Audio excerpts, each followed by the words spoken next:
To perform the experiment in your hardware, we need softwares like Keel Compiler and FlashMagick. Keel Compiler for running your program and creating an X file, and then that X file I have to use it to burn to your microcontroller. For that I need a burner, which is your FlashMagick. So we will first execute your program by going to Keel software. Once I click on Keel software, we'll go for project, create a new project. So select your folder wherever you are and give the name for the folder, and then I am giving just here as trial step because I am doing an experiment on your stepper motor. So I am saving it. I have to select which is my microcontroller which I am using. I am using LPC214H, which is manufactured by Philips. So I am selecting NXP, and here I have to search for your LPC2148 and then press OK. It will ask you for a startup.s file if it is required. Because I am programming it in your embedded C, that is C programming, I need a translator kind. For that purpose is where your startup.s is going to provide me. So for that purpose I need to press it as yes. So when I expand this, you can see that I have a folder called target on my project and a source group. Along with that, startup.s is being used. The startup.s gives me for translation between C program to your assembly. So now to program it, I need a file, new file. I am going to write your program. So stepper motor program I have already written. I have to save it. Go to file, save in your file with .c extension. I am naming it as step trial .c and give it as save. So now you can see it has been saved. So this file I have to put it into my target. So right click, go to add file, select, which should has to be source file only, C programming source file, select your file and then tell add.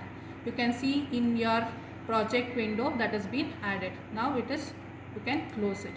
So your program is ready, but now I have to create a hex file. For that we need to configure. So right click on your target, go for option.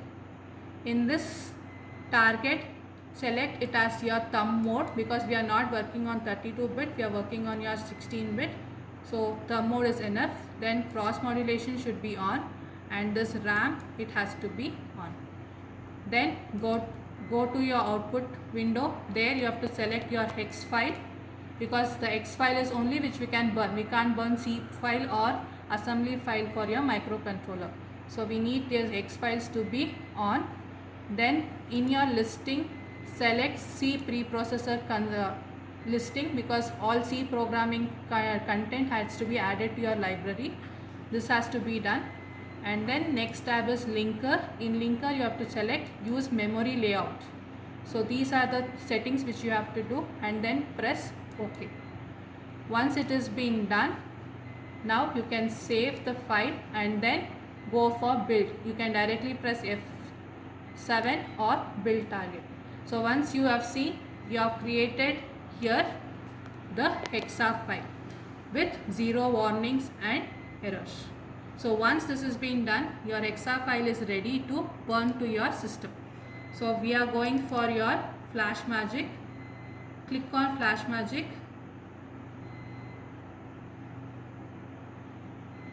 So in FlashMagick, you have to select the device LPC2148 for which device you are burning to, and COM3, it is nothing but communication port 3. So how do you get to know that COM3 is being there?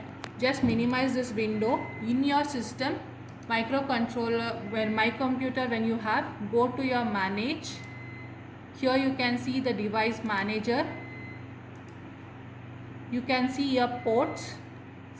Expand your ports. Here you can see Silicon Labs LPC USB to UART bridge that is connected to COM3. This is what is the COM port which we are going to make use. So that is where gives me a communication port which I have to use. Then when you know this, close this, directly go to your FlashMagick, select your option as your COM3. Then default baud rate will be 9600. You need not have to bother with that. And your interface is ISP interface and oscillator is 12 Hz. Defaults these will be setting would have come. You need not have to bother about this.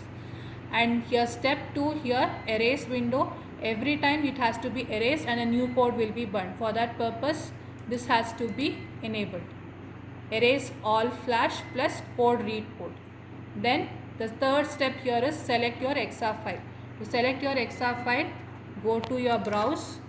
In this browse, your wherever the stepper function is there. Now currently here is my trial step.x. Whatever the file name you give, depending upon that only it will come. Click on that and tell open.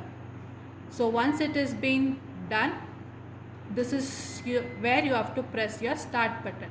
So before pressing your start button, in your connection, this is what is your overall setting. This is your power supply from your, this one is being made on, and here is the UART pin and ISP pin, both should be on, and pulse mode modulation should not be on, it should be off. And reset button, every time you want to burn, press the reset button. USB cable should be connected to your system. And here for stepper motor we are using FRC1. Why? Because FRC1 pin number 16 to 19 pin, that 4 pin I am using for windings which is there inside your stepper motor. So that winding, if I give power, then only your stepper motor going to run. For that purpose I want it to be connected, and this pin to your processor is connected to your pin number 16, 17, 18 and 19. That is been there designed in your FRC1. That is why this is being connected to your FRC1 cable itself. So this is your connection.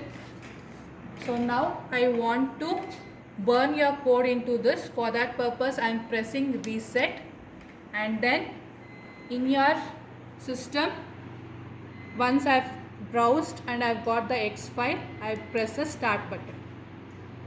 Once the start button is there,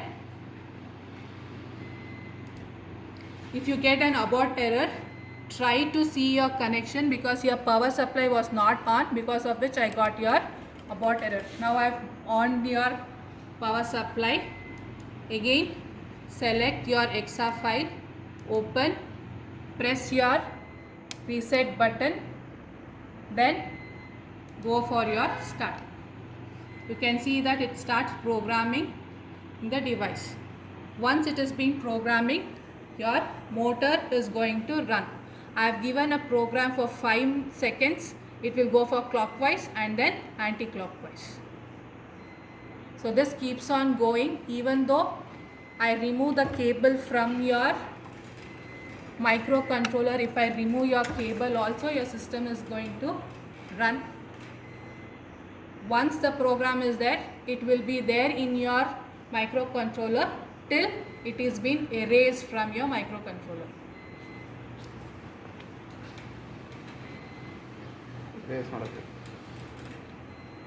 So this is how it will be there.